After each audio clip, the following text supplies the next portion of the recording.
दोस्तों नमस्कार। मैं प्रशांत कौशिक संवाद निर्णय मंच पर आप सभी का हार्दिक स्वागत करता हूँ, हार्दिक अभिनंदन करता हूँ। नए साल की आपको सभी को बहुत-बहुत शुभकामनाएँ, बहुत-बहुत बधाई। ईश्वर से प्रार्थना है कि नया साल, नया वर्ष आपके लिए बहुत मंगलकारी हो, बहुत आपके जीवन में उपलब्धियाँ हों, खूब प्रतिष्ठा आप अर्जित करें। और इन्हीं शब्दों के साथ चर्चा को शुरुआत भी करते हैं। आज हमारी चर्चा है पश्चिम बंगाल की राजनीति को लेकर। पश्चिम बंगाल में जिस तरह से चुनाव की जो गहमा-गहमी है, वह लगातार अपना एक शिखर पकड़ते जा रही है और तमाम तरह की कवायद सभी राजनीतिक दलों के द्वारा पश्चिम बंगाल में देखी जा रही है। इसी बीच एसआईआर का मुद्दा भी पश्चिम बंगाल की राजनीति में बड़ा गर्म है और अभी कुछ दिन पहले 2-3 दिन पहले पश्चिम बंगाल के जो टीएमसी के नेता हैं, प्रमुख नेता हैं, अभिषेक बैनर्जी, ममता बनर्जी के भतीजे हैं और साथ ही उनके जो प्रमुख सांसद हैं, उन सबकी मुलाकात मुख्य चुनाव आयोग के दिल्ली कार्यालय में होती है। उसमें लगातार एसआईआर का मुद्दा बना रहा और तमाम तरह से जो बातें सामने निकल के आई हैं, ऐसा लगा कि लगता है कि तीखी बहस टीएमसी के प्रतिनिधिमंडल और इलेक्शन कमीशन के बीच हुई। अभिषेक बनर्जी का दावा भी है कि उँगली उठाने की बात पर उन्होंने एक बड़ा प्रतिवाद किया और कहा कि उँगली नीचे करके बात करें। ऐसी तमाम बातें लगातार समाचार जगत की सुर्खियाँ बनी हुई हैं। लेकिन ये तल्खी क्यों है? इतनी तल्खी क्यों बनी हुई है? और क्योंकि कोई भी चाहे मुद्दा हो चुनाव से संबंधित, उस पे एक सार्थक विमर्श सामने आना चाहिए, सार्थक दृष्टिकोण सामने आने चाहिए, लेकिन इस तरह बहस एक बन गई है, पूरा मुद्दा बन गया जो राजनीति को बड़ी गर्माहट उसमें पैदा कर रहा है। इसके राजनीतिक मायने क्या है? इसका राजनीतिक संदर्भ क्या है? इन सब बातों पर चर्चा करने के लिए हमारे साथ देश के बहुत ही वरिष्ठ राजनीतिक विशेषज्ञ चर्चा में शामिल हैं। उनका परिचय आप सभी से करा देता हूँ। हमारे प्रभु पुलखान जुड़े हैं कोलकाता से, बहुत स्वागत करता हूँ, बहुत अभिनंदन करता हूँ। प्रभु जी, क्या लगता है आपको जो पश्चिम बंगाल की राजनीतिक खबरें सामने आ रही हैं और इलेक्शन कमीशन के साथ जो प्रतिनिधि मंडल की जो बातचीत उनकी सामने आई है, उसने और तल्खियां बढ़ा दी हैं, जो समाचार जगत की सुर्खियां बन रही हैं। क्या लगता है आपको इसके पीछे क्या संदर्भ है और क्यों इतनी तनातनी बनी हुई है टीएमसी और इलेक्शन कमीशन के बीच में? प्रफुल्ल जी। जी, सभी को नमस्कार। देखिए, तनातनी तो का वातावरण तो पूरे राजनीतिक कारणों से ही बना हुआ है और जिस प्रकार से एसआईआर को लेकर के चुनाव आयोग काफी सक्रिय रहा है और जिस तरह से उनमें पारदर्शिता का अभाव रहा, यहाँ तक कि कह सकते हैं कि विपक्ष के प्रति उनका नजरिया कम से कम विपक्ष को तो सही नहीं लगता। ये संवैधानिक संस्थाएं हैं और इन पर भरोसा होना बहुत ही जरूरी है, लाजमी है। और भरोसे के लिए ट्रांसपेरेंसी और लोगों के प्रति जो उनका आग्रहशीलता है, लोगों को स्वीकार करने की, लोगों की बात सुनने की, उसके प्रॉपर ढंग से जवाब देने की जो जवाबदेही बनती है, उसका कहीं ना कहीं अभाव तो हुआ है और इससे लोगों का संदेह और बढ़ा है। राहुल गांधी तो इसको लेकर के काफी सक्रिय रहे, बिहार में भी सक्रिय रहे और जो चुनाव में जो मतदाता सूची से जो नाम निकाले जा रहे हैं और जिस तरह से निकाले जा रहे हैं, तो वो लोगों को स्वीकार्य नहीं हो रहा है, क्योंकि वहां पर जो लॉजिकल उनका जो डिस्क्रिपेंसी है, जो पहले जो कुछ हुआ था वो गलत है, तो उसमें क्या तर्क क्या है उसके गलत होने का, ये सब नहीं दिखते। दिक्कतें क्या होती है? दिक्कत ये हो रही है कि 2003 को जब आप मान रहे हैं बेस, ये उसके बाद कई चुनाव हुए हैं और 2022 साल काफी होता है। उस समय में जो 40 साल का आदमी, 42 साल का आदमी रहा होगा, वो 22 साल के बाद 62-63 का, जो 65-60 का आदमी रहा होगा, 25 साल का हो गया। तो एक समस्या ये है, उस समय जो जिसका जन्म भी नहीं हुआ होगा वो अब जवान है, रोजी रोजगार की तलाश में है या शिक्षा दीक्षा में आगे बढ़ रहा है, तो 20 साल व्यक्ति के जीवन में 20 साल का महत्व कम नहीं होता। तो इस 20 साल में परिस्थितियां बदली है। आपको कहीं से नौकरी कर रहा था, वहां से रिटायर हुआ, वोटर लिस्ट वहां पर उसमें उसका नाम था, फिर वो यहाँ से यहाँ आ गया तो अपना वहां पर नाम हटा लिया या फिर उसको ऐसे ही छोड़ दिया, ट्रांसफर नहीं कराया, यहाँ आकर के फिर से नाम शामिल हो गया। तो इनका कई बार क्या होता है कि लोगों को ये मिलना मुश्किल होता है। काफी उम्रदराज लोगों को भी पश्चिम बंगाल में बुलाया गया, 80 साल, 85 साल, 90 साल तक के लोगों को हियरिंग में जब नाम उनका कटा है तो बुलाया जा रहा है। हियरिंग के दौरान, इसी दौरान वहां पर उन्होंने मीटिंग की और चुनाव आयोग, केंद्रीय चुनाव आयोग से दिल्ली में निर्वाचन आयोग से जब मिलने गए टीएमसी के नेता, तो उन्होंने क्या कहा? उन्होंने ये कहा कि आप जिस ढंग से उंगली दिखाकर बात कर रहे थे, उन्होंने तो यह भी कहा कि आप इस वीडियो को पब्लिक कीजिए, वायरल कीजिए, लोगों के बीच में इसको ले जाए, ताकि बाद में ये ना लोग कहें कि नहीं हम गलत बोल रहे हैं। और अब उनको ना लगे कि वो कुछ उन्होंने दूसरी बात की थी, तो पूरी की पूरी ट्रांसपेरेंसी के लिए उन्होंने कहा कि इसको अलग कर दीजिए। और ये बात तो बिल्कुल सही है कि आप चुने हुए प्रतिनिधियों का अपना अलग मान होता है। इलेक्शन कमीशन भी जिस लॉ के तहत चलता है वो क्या है, एक्ट, तो वो रिप्रेजेंटेटिव्स का एक्ट है, उनको चुने जाने उनके महत्व के को निर्धारित करता है। तो चुनाव आयोग को चाहिए कि उनको धैर्यपूर्वक सुने, उनके सवालों के जवाब दें, उन्हें संतुष्ट करने की कोशिश करें। ये ठीक है कि 100% संतुष्ट करना संभव न हो, लेकिन फिर भी वो अपनी तरफ से कोशिश तो करें, क्योंकि यह उनका संवैधानिक काम है कि देश में फ्री एंड फेयर एनवायरनमेंट में चुनाव हो। तो ऐसा नहीं होने के कारण कई बार बहसें टिकी हो जाती है। तो वही यहाँ भी हुआ, वही तीखी बहस यहाँ भी हुई, और उन्होंने कहा उनको कि भाई आप इस तरह से बात नहीं कर सकते हैं, मैं चुना हुआ प्रतिनिधि हूँ। और ऊपर देखिए, बड़े लोगों का जो आपस में बातचीत होती है उसका असर नीचे जमीन पर दूसरे ढंग का होता है।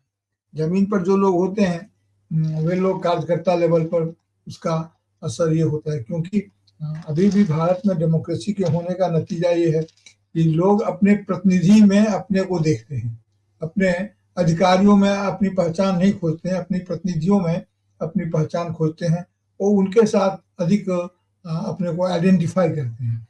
तो जनप्रतिनिधियों का सम्मान तो किया ही जाना चाहिए। अगर लोगों को लगेगा कि नहीं ये लोग हमारे जनप्रतिनिधि को हिकायत की नजर से देखते हैं, तो इसलिए जाहिर है कि उनमें तो वो होगा, वातावरण होगा, संदेह होगा, तो लोग उसका उस ढंग से जवाब देंगे, लोगों में अच्छा नहीं जाएगा। दूसरा, घुसपैठिए के मामले को लेकर के जिसका भी मतदाता सूची में जो अपना लिंक स्थापित नहीं कर रहा है, उस पर घुसपैठिए को आप खोजने लगते हैं।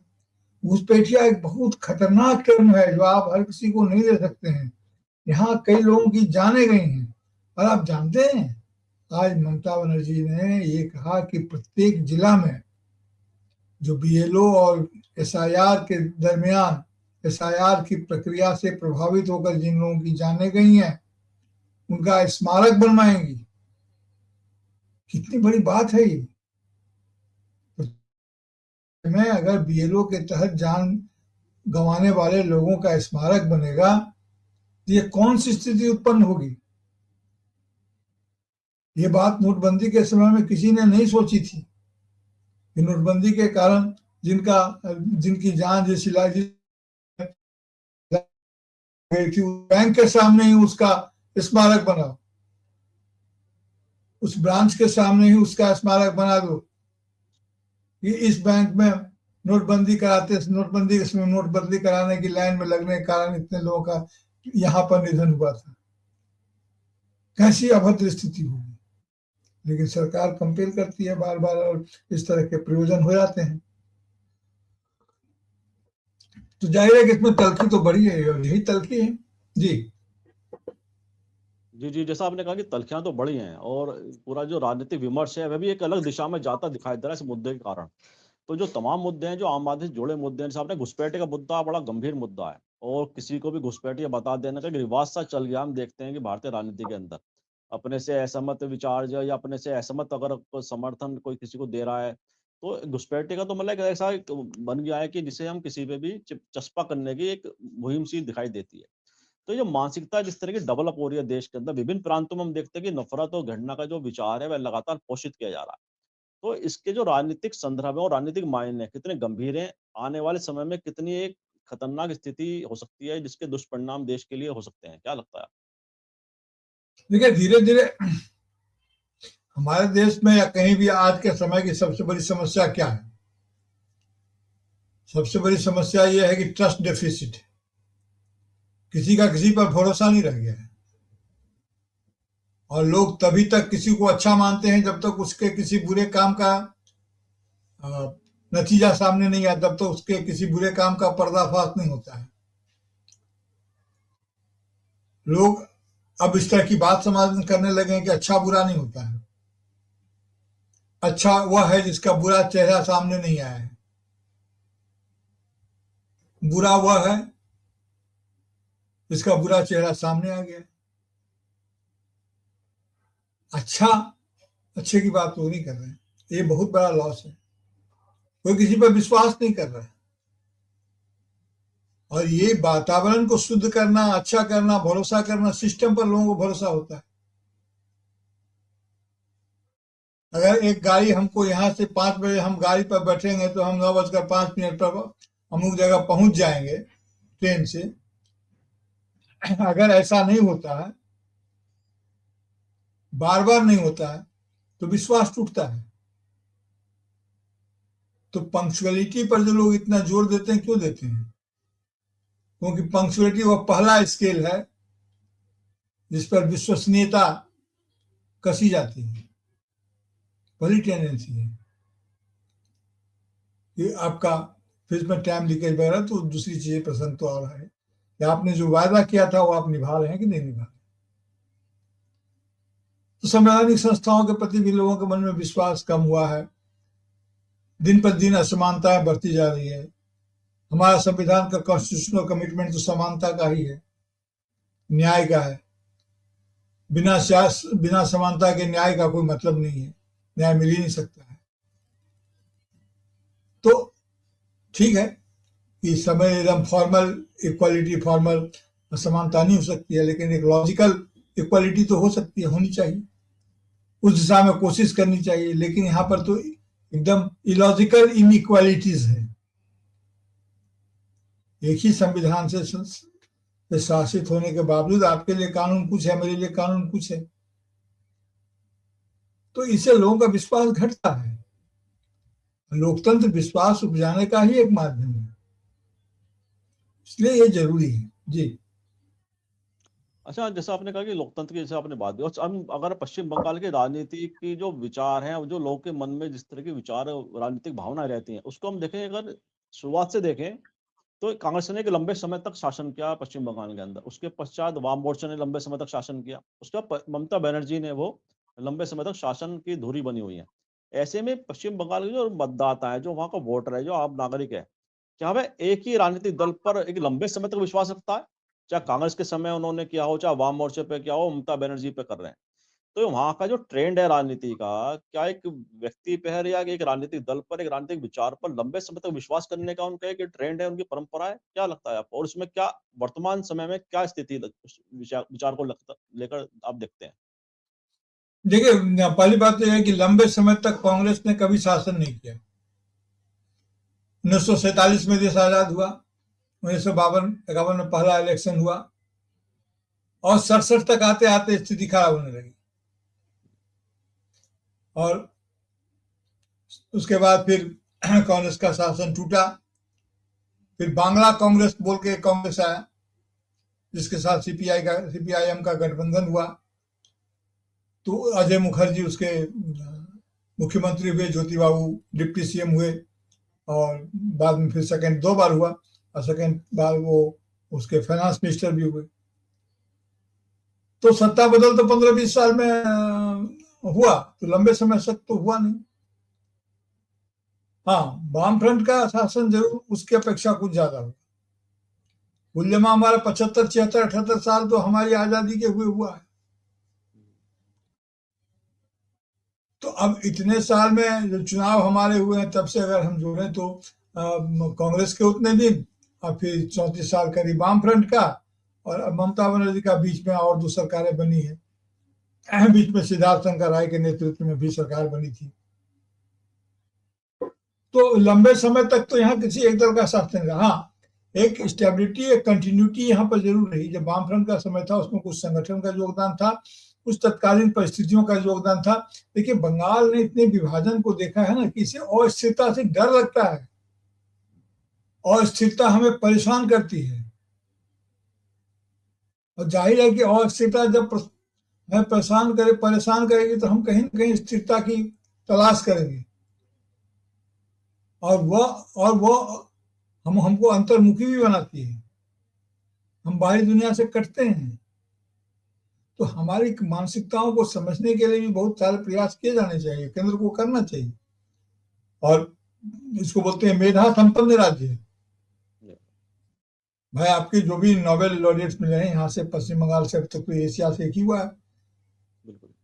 रविन्द्रनाथ टैगोर उन्हीं से जुड़े हुए थे। रविन्द्रनाथ टैगोर की बात कभी गुरु की करी रहे, उन्हीं से जुड़े हुए अमर सेन थे। तो वो यहाँ के लोग तो रहे, और एक से एक कलाकार और ये लोग रहे हैं यहाँ पर जिन्होंने देखा है। तो हमारे कहने का मतलब ये है कि हमारी जो अस्थिरता है उससे हमको बहुत तकलीफ होती है, और जाहिर है कि इसलिए हम स्थिरता की तलाश में थोड़ा सा जिसको बोलते हैं चेंज, बदलाव से थोड़ा सा हम हिचकते हैं और सस्टेनेबिलिटी की तलाश करते हैं। लेकिन ऐसा नहीं कि परिवर्तन धीरू है, हम परिवर्तन हुआ ही नहीं। अब 23 साल से बिहार में ही नीतीश बाबू मुख्यमंत्री हैं, अब तो ज्यादा हो जाएंगे।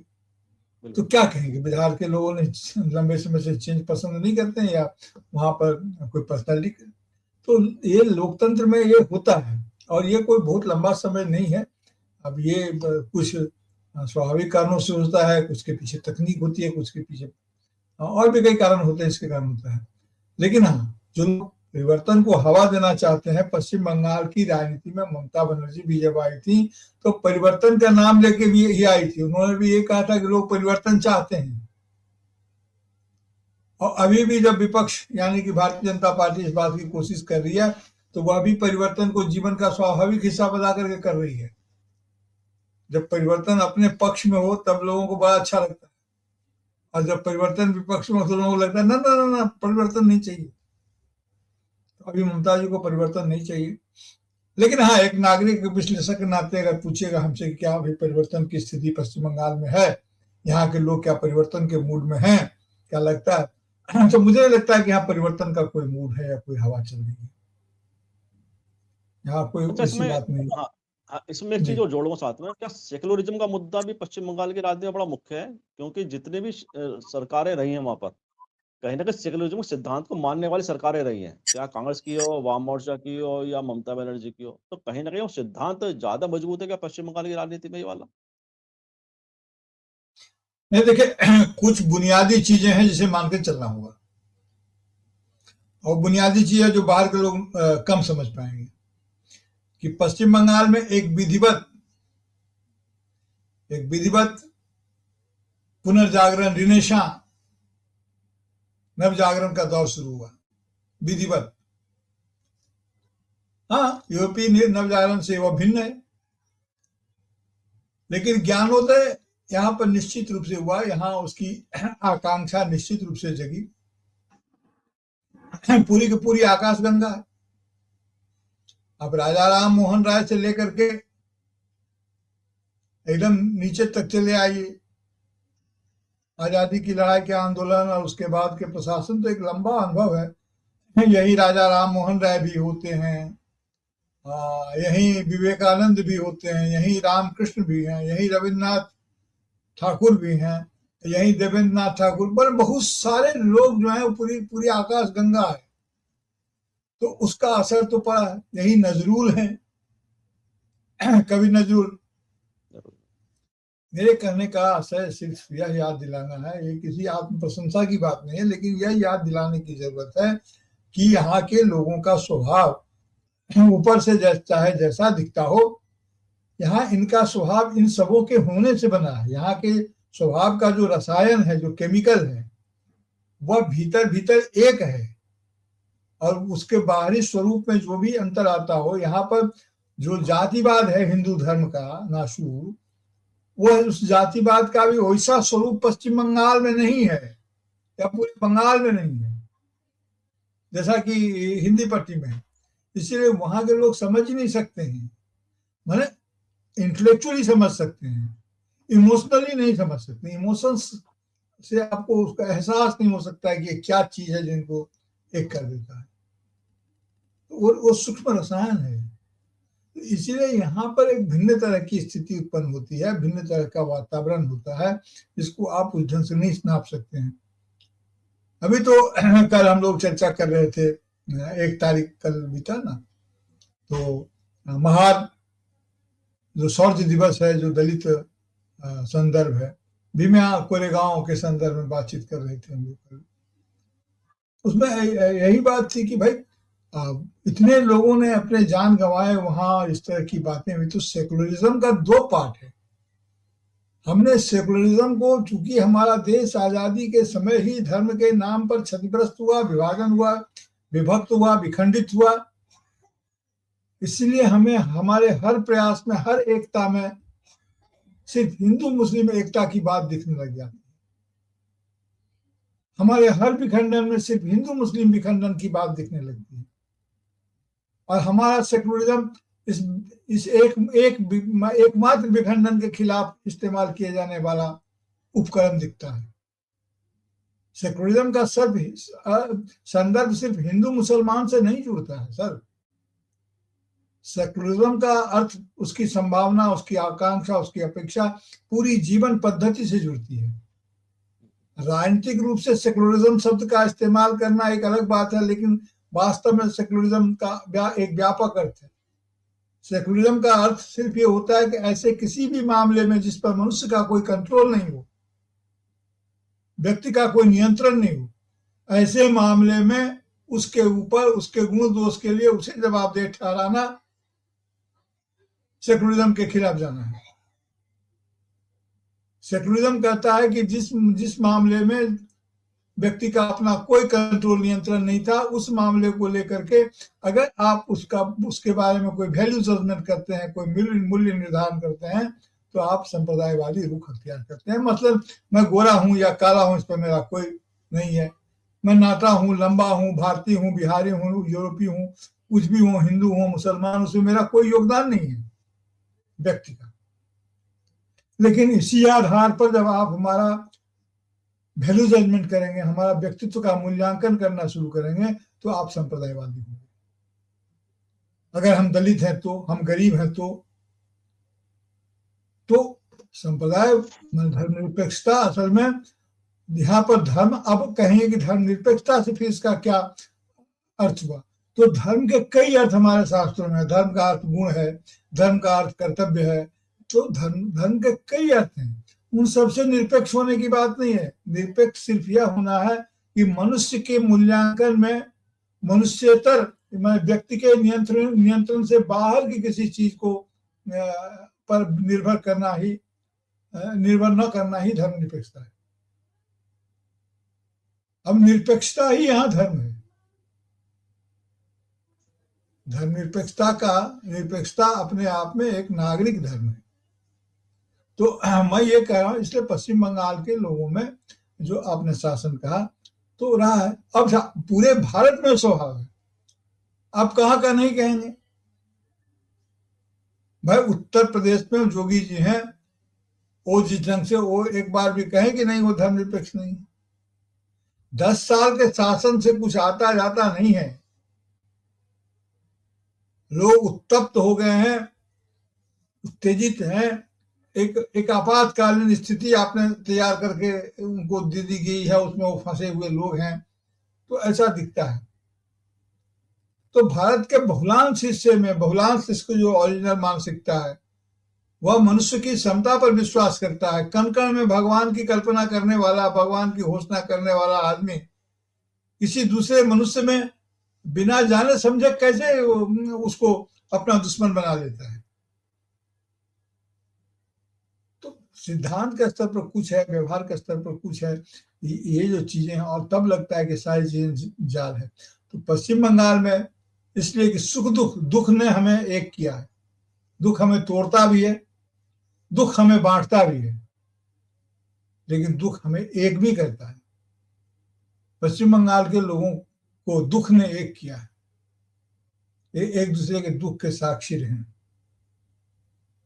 तो इसलिए ये है। और धर्मनिरपेक्षता का अपने ढंग से इस्तेमाल, राजनीतिक इस्तेमाल भी होता है यहाँ, ऐसा नहीं कि नहीं होता है,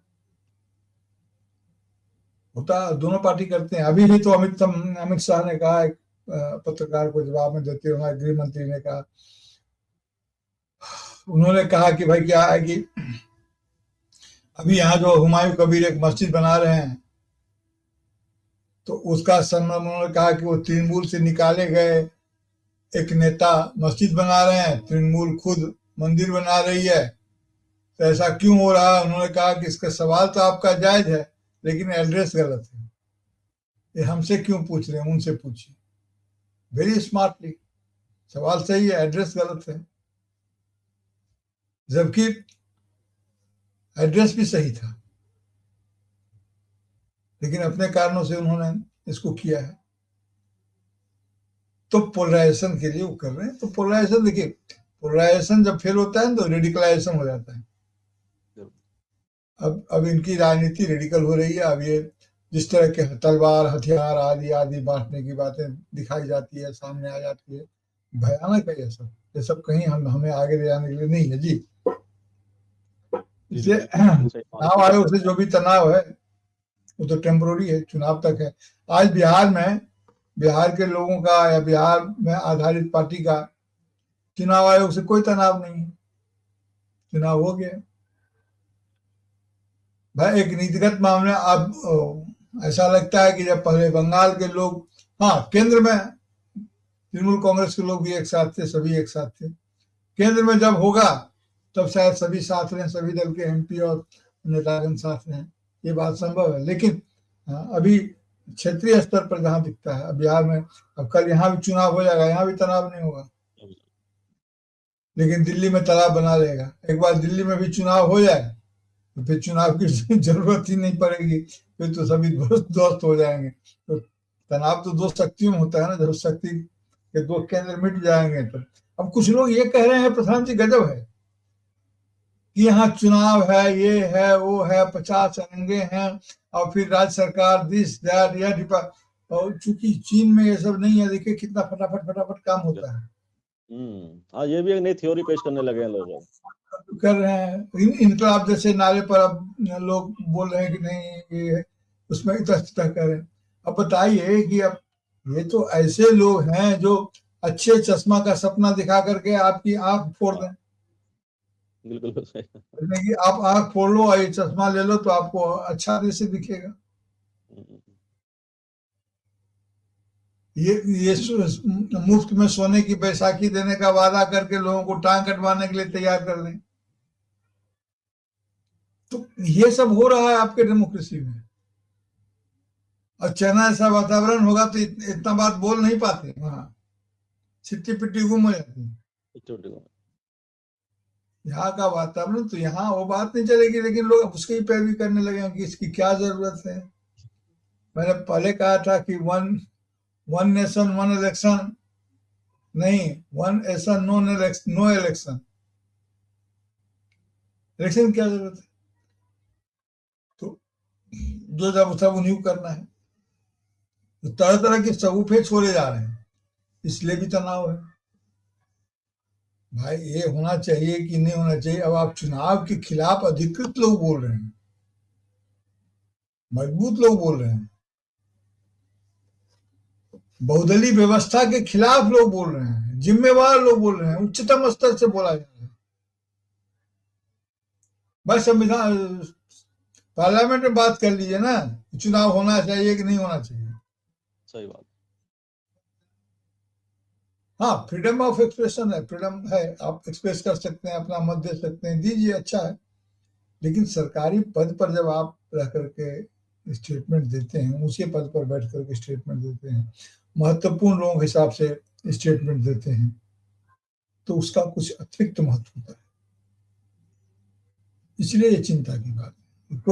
कोई ऐसा नहीं कर सकते हैं, मैं ये नहीं कह रहा हूँ, ऐसा कर सकते हैं, तरह तरह की बातें भी कर सकते हैं, इसको स्वरूप को बदलने की बात कर सकते हैं, लेकिन ऐसा करते हुए जिस दिशा में हम बढ़ रहे हैं वह दिशा भयावह दिखता है। ये कह रहा हूं सिर्फ उनके अधिकार पर नहीं, अपने भविष्य के भय से कह रहा हूं।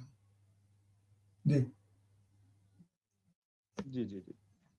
अच्छा, जिस तरह की आपने सभी कहा कि कहीं ना कहीं ऐसी एक विचार को पोषित किया जा रहा है कि एक ही व्यक्ति, एक ही मतलब जो पूरा एक चीन का जो उदाहरण दिया एक प्रतिष्ठित चैनल के एंकर ने, तो जिस तरह की जो विचार पोषित किया जा रहा है, ये लोकतांत्रिक व्यवस्था के लिए कितना नुकसानदायक साबित हो सकता है, क्योंकि जिस तरह के केवल व्यक्ति केंद्रित करके ही पूरी राजनीति को माना जा रहा है और आने वाले समय को सब ऐसा केंद्रित किया जा रहा है कि एक ही व्यक्ति ही सबकी नैया पार लगा देगा, एक ही व्यक्ति के प्रति आप समर्पित रहें, कर्तव्यनिष्ठ रहें, पूरी निष्ठा उसके प्रति रखें। तो ये विचार जिस तरह पोषित किया जा रहा है, लोकतांत्रिक व्यवस्था के लिए कितना खतरनाक बिल्कुल गलत है ना, ये तो बिल्कुल गलत है। ये तो मनुष्यता के खिलाफ है। मैं कई बार ये कहता हूं कि ये समय जो है सो मनुष्यता के बंटवारे का समय है। Organic humanism and transhumanism की बात नहीं कर रहा हूं। कुछ लोग सारा दिया जलाने तक की स्थिति में नहीं होंगे। कुछ लोग अपने रूम में सूर्य को ले आने में सक्षम होंगे, चांद को ले आने में सक्षम होंगे। तकनीक, उड़ान भरते रहेंगे, कुछ भी कर सकते हैं, देवता का देवीय स्वरूप ग्रहण कर लेंगे। मामला सिर्फ ये है कि ऐसा करते हुए आप मनुष्यता को प्रभावित कर दे रहे हैं। मैंने एक बार एक सज्जन से पूछा था कि भगवान, भाई एक साधु जी से पूछा था कि मैंने कहा मैंने आपकी सब बात मान लूंगा, लेकिन मुझे एक सवाल का जवाब दे दीजिए कि भगवान के बारे में आपको जो पता चलता है धर्म ग्रंथों से ही पता चलता है, हमको ही पता चलता है। तो वहां जाकर के, जैसे तुलसीदास की रामायण सबसे, रामचरितमानस सबसे लोकप्रिय है, तो मानस में, रामचरितमानस में हम यही देखते हैं, तो उदाहरण लेते जो बहुपठित है, कि भगवान मनुष्य की तरह का आचरण करते हैं। जिनको हम भगवान बता रहे हैं वो मनुष्य की तरह का आचरण करते हैं, जबकि हम जो मनुष्य हैं, तो आप जैसे कई लोग, हम जैसे कई लोग इसी भगवान जैसा करने की कोशिश करते हैं। हाथ हिलाए तो आग जल जाए, ये हाथ हिलाए तो पानी गिर जाए, ये मुंह खोले तो लपट निकल जाए। बोले ऐसा क्यों है? मनुष्य के मनुष्य बनकर रहने और गर्व करने के लिए क्यों नहीं पर्याप्त होती है मनुष्यता? मुझे तो इसी पर गर्व है कि मैं मनुष्य हूं। तो ये ऐसी बात है। तो ये लोग चाहते हैं कि एक ही आदमी हो, और ये जो गुण है, ये मनुष्यता में क्या गुणता, अंग्रेजी में इसको बोलते हैं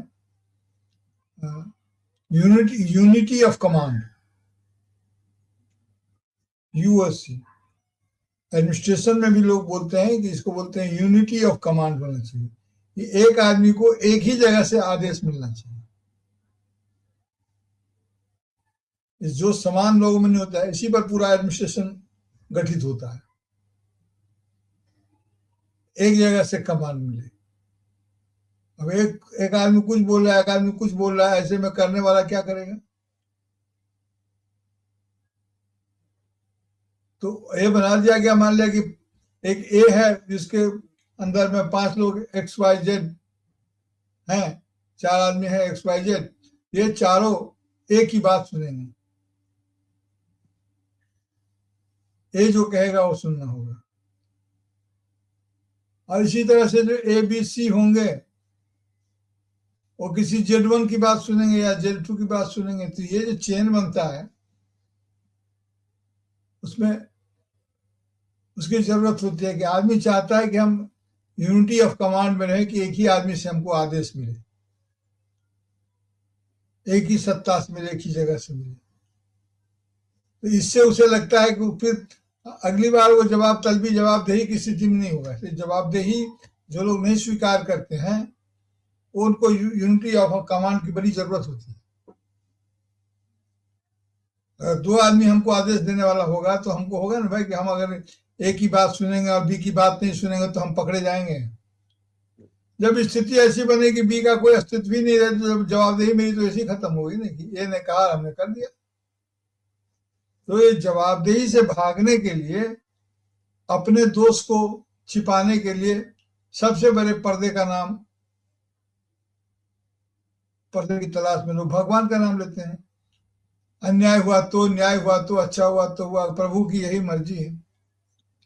अपनी मर्जी, अपनी करनी को ढक लेने के लिए वो इस तरह के मुहावरे का इस्तेमाल करता है। तो ये जो आप कह रहे हैं कि एक ही की जो मांग हो जाती है मन में, कहीं ना कहीं लोग कहते हैं, वो उस यूनिटी ऑफ कमांड की जो प्रवृत्ति है उसके तहत करते हैं, और इस टेंडेंसी को बढ़ावा दिया जाता है। भाई कोर्ट का अदालत से नहीं लड़ना है, भगवान के समक्ष डरो, उन्हीं के यहाँ अब उनको देख करके अपना फैसला करो, और फिर किसी बात से डर नहीं है। तो व्यवस्था के प्रति जवाबदेही से भागने का यह एक तरीका है। लोकतंत्र इसकी अनुमति नहीं देता। नहीं, हम एक कोशिश कर रहे हैं कि उसके पीछे के मनोविज्ञान को भी एक समझने की कोशिश करें। हालांकि ये समझ कोई पक्की और पूरी नहीं होती है, लेकिन मैं जिस ढंग से समझता हूँ, कह रहा हूँ, आप चाहे तो इसे अलग तरीके से भी समझ सकते हैं इसके क्या कारण है। जी नहीं, बिल्कुल ठीक बात कही आपने। मनोविज्ञान के कई कारण होते हैं और बड़ा विषय है ये, बड़ा लंबा विषय भी है। किस दिन अलग से पूरी चर्चा इस पूरे विषय को रखेंगे कि इस तरह से व्यक्ति केंद्रित राजनीति को बनाने बनाने की कोशिश लगातार जारी है। और पश्चिम बंगाल की राजनीति वास्तव में एक बड़ी ऐसी पहेली बन गई है सबके लिए, जिसे हर कोई सुलझाना भी चाहता है। और आपने बड़े विस्तार से पूरे वहाँ के राजनीतिक जो खाका है पूरा उसको बताया भी है, किस तरह की वहाँ राजनीतिक संभावनाएं और क्या राजनीति आने वाले समय में और क्या हो सकती है। और जिस तरह से पूरे विषय को आपने परिभाषित किया है कि इलेक्शन कमीशन और चाहे टीएमसी का मामला हो या एसआईआर का मुद्दा हो या पश्चिम बंगाल की जो भी राजनीतिक मुद्दे हैं, बड़े गंभीर इस समय लगातार चर्चाओं के केंद्र में भी है। इन्हीं शब्दों से आज चर्चा को विराम भी देते हैं और मैं आपके बहुत आभार व्यक्त करता हूँ कि आपने हमारे दरमियान समय निकाला। बहुत बहुत धन्यवाद।